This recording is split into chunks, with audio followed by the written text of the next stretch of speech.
Fevon pekan depan kita telah bersama Kezia Pinkanmasi, analis Rifan Finansindo berjangka.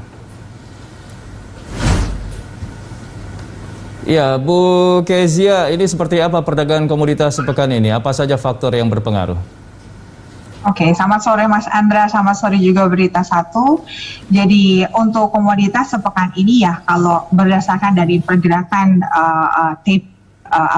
FOMC 2 sampai dengan 3 November lalu mengenai taper dan rising inflation sampai di 6,2% lah yang sebenarnya membawa harga komoditas khususnya emas bisa mengalami rally hingga 1878 kemarin sebagai titik highest high-nya ya.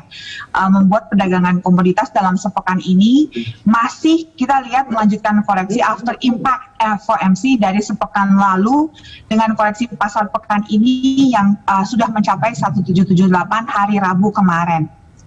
Jadi sepekan ini beberapa faktor yang mempengaruhi perdagangan komoditas lebih karena dipilihnya kembali Jay Powell ya. Dia akan menang nominasi dari Lael Brainard untuk Fed Chair dan pilihan tetap jatuh pada Powell untuk tetap menjabat sebagai Chairman Fed.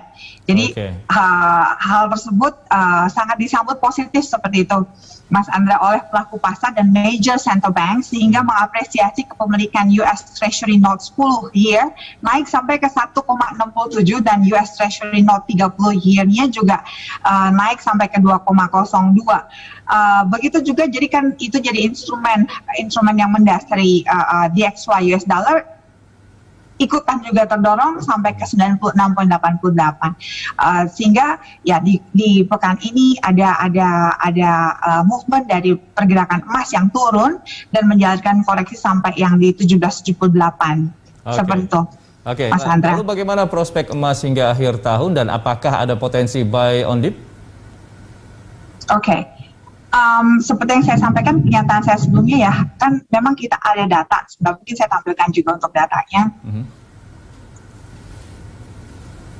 Kalau penurunan gold itu kan berdasarkan data kuantitatif after impact FOMC kami di DBS tertinggi itu sampai di 1877 dan sudah koreksi back to back 6 hari ini sampai di 1778 dengan area swing di 1750 sebagai faktor pertimbangan pertahanan dana terdekat ya. Namun karena Kamis kemarin ini sudah tidak lagi membentuk low baru, artinya memang sudah letih jual dan akan rebound karena kalau berdasarkan dari data yang saya tampilkan saat ini, memang ada movement down untuk harian itu 5 sampai dengan 8 hari, tapi dia udah bentuk sampai ke 6 hari per kemarin. Jadi sudah tidak ada lagi breaking untuk the lowest low. Jadi karena adanya rising inflation pressures, the deep buyers maksudnya buying investors ya, they probably will step in to take advantage untuk ambil cheaper price yang sekarang ini udah shown di gold ya. Karena mereka mau hedge against inflation factor.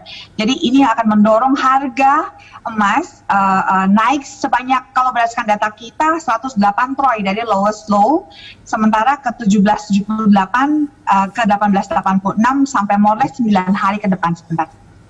Bu Kezia, bagaimana prospek all-in dan juga kopi hingga akhir tahun 2021 dan kira-kira rekomendasi dari Anda seperti apa Bu Kezia? Untuk prospek dari all-in dan kopi, jadi Jumat ini tadi ya, pukul 9.58 waktu Indonesia Barat, harga CPO di Bursa Malaysia tercatat di Malaysian Ringgit 4.900 per ton. Sudah turun 0,55% dari hari sebelumnya, jadi tren koreksi belum bisa lepas dari harga komoditas CPO.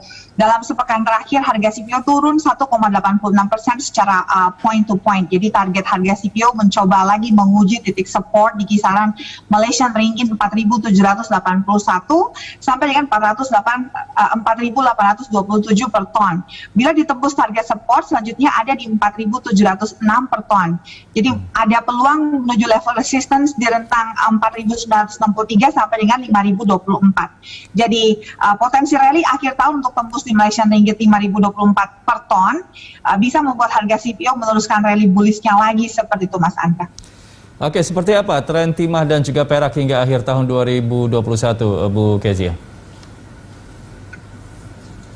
Kalau untuk harga timah memang sudah mencapai level harga US dollar 40.000 per ton ya. Untuk pertama kali, justru karena ada Jokowi effect ini. Sempat terkoreksi kenaikan terdorong niat Indonesia atau pemerintah Indonesia untuk menghentikan ekspor mentah. Jadi pada Kamis kemarin jam 3 sore harga timah dunia dicatat di US dollar 39,930 per ton.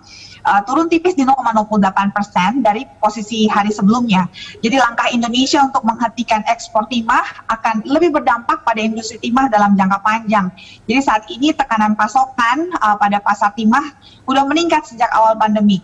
Harganya juga naik lebih dari 2 kali lipat sejak tahun lalu. Seperti itu. Ya, dengan pergerakan Bu Kezia, dengan pergerakan indeks dolar dan obligasi Amerika Serikat, seperti apa rekomendasi untuk safe haven emas dan mata uang aset? Oke, jadi pada 9 November kemarin ketika data CPI keluar menunjukkan inflasi naik sampai 6,2% untuk year on year-nya dan tier note 10 tahun di 1,43%, saya memang melihat rally obligasi kemungkinan akan mulai bergerak menuju ke 2,5%. Sekarang ini untuk 10 tahun dia udah di 1,68%. Bahkan lebih jelas bahwa itu menuju ke titik yang lebih tinggi di 2,5%.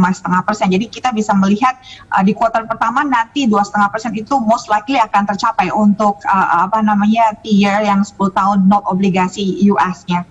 Saat ini US Treasury Note 10 tahun naik 1,67, US Treasury Note 30 tahunnya sudah ke 2,02, DXY terdorong sampai ke 96,88. Jadi untuk gold mungkin sudah sangat jelas tadi saya paparkan di depan. Foreign currencies across the board, sterling, Aussie, yen, euro, I see like they're also turning up ya. Jadi kita juga akan melihat ada rally yang cukup besar melawan US dollar in coming weeks, especially di akhir tahun ini dengan koreksi yang terjadi di DXY US dollar indexnya seperti itu, Mas Andra. Oke, baik. Terima kasih banyak Bu Kezia atas informasi dan analisanya. Selamat kembali beraktivitas. Ya pemirsa, Kezia Pinkan masih analis Rifan Finansindo berjangka.